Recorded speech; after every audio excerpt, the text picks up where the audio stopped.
আমাদের মুক্তব গুলো হবে এমন, এই মুক্তব গুলো থেকে একটা প্রে স্টুডেন্ট, একটা শিশু বাচ্চা, সে মুক্তবে যে আসবে তার জীবনটা একবারে শেষ বয়স পর্যন্ত সে এই মুক্তবের সাথে সম্পৃক্ত থাকবে। সে মুক্তব ছাড়বে না।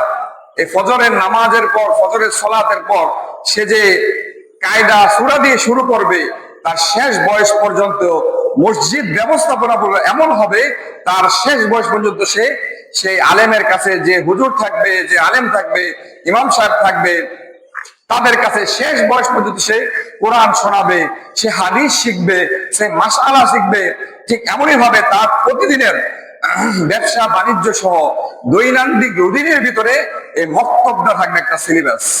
তার জীবনের প্রতিদিনের রুটিনের ভিতরে যারা আম পাবলিক আছে, আমরা খাস করে যারা মসজিদ মাদ্রাসার সাথে, ইলমের সাথে সম্পর্ক নেই, তাদের প্রতিদিনের একটা সিলেবাস থাকবে। এবং আমি আরেকটা জিনিস সবসময় আশা, সেটা হলো যে আমাদের যে মসজিদগুলো নির্মাণ করা হয়, ওই মসজিদগুলো ইমাম সাহেবদের একটা টার্গেট ফিক্স করে দেওয়া হবে, তাদেরকে এক্সট্রা একটা সম্মানী দেওয়া হবে, যেন এলাকার প্রতিটা মানুষ কিনে সে ভাবে, একটা শিশু বাচ্চা থেকে শুরু করে একটা বৃদ্ধ পর্যন্ত সবার পিছনে সে মেহনত করবে, সবাই পিছনে সে সময় দিবে। ফজরের পরে, আসরের পরে, যার যখন সময় থাকে ওই সময়গুলোতে ওনার জন্য এক্সট্রা একটা হাদিয়ার ব্যবস্থা থাকবে।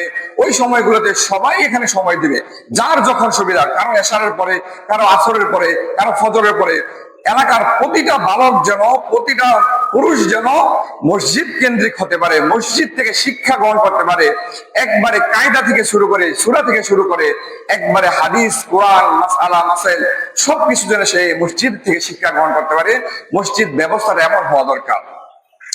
আজ আমাদের দেশের ভিতরে প্রতিটা মসজিদ দেখবেন যে মসজিদে ঝাড়বাতি লাগানো হয়, এসি লাগানো হয়, বিভিন্ন টাইলস টুইলস লাগিয়ে এত কোটি কোটি টাকা খরচ করে শুধু মসজিদ জাঁকজমকপূর্ণ করার পিছনে।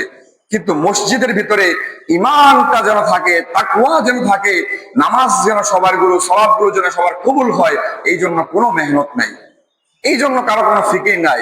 শুধু কিভাবে আরো মসজিদকে সুন্দর করা যায়, জাঁকজমক পূর্ণ করা যায়।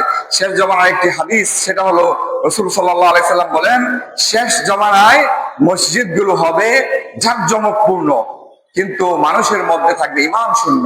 তাদের মধ্যে ঈমান থাকবে না। তারা পাকা পাকা দাড়ি থাকবে, তাসবিহ থাকবে, নামাজ সালাত আদায় করতে করতে শেষ, কিন্তু তার মধ্যে ঈমানই নেই। সে ইসলাম সম্পর্কে ধারণা নেই, সে শিরকের সাথে লিপ্ত, সে বেদাতের সাথে লিপ্ত। ঠিক এমনই ভাবে আজ শেষ জমানায় আমরা উপস্থিত। আমরা প্রতিটা জেলায় জেলায় গেলে, প্রতিটা জায়গায় জায়গায় গেলে দেখবো যে মসজিদ গুলো আজ জাঁকজমকপূর্ণ। মসজিদের মেইন যে লক্ষ্য উদ্দেশ্য, এই মসজিদ থেকে একটা সমাজ ব্যবস্থাপনা হবে, এই মসজিদ থেকে একটা শিশু থেকে শুরু করে একটা বৃদ্ধ পর্যন্ত তার জীবনটা কিভাবে পরিচালিত হবে, এইখানে শিক্ষা দেওয়া হবে। এই মসজিদ কেন্দ্রিক শিক্ষা ব্যবস্থা আজ আমাদের সমাজে নেই। আজ পারিবারিক ভাবেও একটা শিশু সে শিখতেছে না যে কোনটা আদব, কোনটা আখলাক, কোনটা ভালো, কোনটা খারাপ। আজ পরিবারগুলো, মা বাবা আজ ইসলাম থেকে দূরে।